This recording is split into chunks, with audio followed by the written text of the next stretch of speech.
ইউক্রেনে হাইপারসনিক ক্ষেপণাস্ত্র হামলা চালিয়েছে রাশিয়া।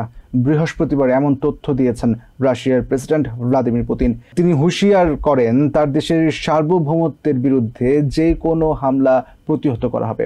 রুশ হামলার তীব্র নিন্দা জানিয়েছেন ইউক্রেনের প্রেসিডেন্ট ভ্লাদিমির জেলেনস্কি। আইসিবিএম ব্যবহারের মধ্য দিয়ে ২.৫ বছরের বেশি সময় ধরে চলা ইউক্রেন যুদ্ধে সম্পূর্ণ নতুন মাত্রা যুক্ত হয়েছে বলে মনে করছেন সামরিক বিশ্লেষকরা।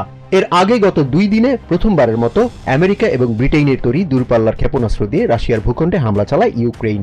এদিকে রাশিয়ার প্রেসিডেন্ট ভ্লাদিমির পুতিন দেশের সার্বভৌমত্বের বিরুদ্ধে যে কোনো ধরনের হামলা প্রতিহত করার ঘোষণা দিয়েছেন। রাষ্ট্রীয় টেলিভিশনে দেওয়া ভাষণে পুতিন বলেন, আমেরিকা এবং ব্রিটেনের সাহায্যে কিয়েভের দূরপাল্লার ক্ষেপণাস্ত্র নিক্ষেপের জবাবেই আইসিবিএম ব্যবহার করা হয়েছে। ইউক্রেনের মিত্র দেশগুলোকে হুঁশিয়ার করে পুতিন বলেন, যেসব দেশ রাশিয়ার বিরুদ্ধে সামরিক কর্মসূচি শুরু করেছে তাদের জবাব দিতে মস্কো প্রস্তুত। অন্যদিকে আইসিবিএম ব্যবহারের মাধ্যমে হামলা পরিচালনার তীব্র নিন্দা জানান ইউক্রেনের প্রেসিডেন্ট ভলোদিমির জেলেনস্কি। তিনি বলেন, আইসিবিএম ব্যবহারের মাধ্যমে পুতিন ইউক্রেনকে দূরপাল্লার ক্ষেপণাস্ত্র পরীক্ষার ক্ষেত্র বানিয়েছেন। রাশিয়া ইউক্রেনের মধ্যে চলমান উত্তেজনা নতুন দিকে মোড় নেয় উদ্বেগ জানান ব্রিটিশ প্রতিরক্ষা মন্ত্রী জন হেলি। তিনি বলেন, অন্য যে কোনো সময়ের চেয়ে রাশিয়া ইউক্রেন সংঘাত সবচেয়ে কঠিন সময়ে উপনীত হয়েছে। Jahan Mithun, TVN 24 news desk.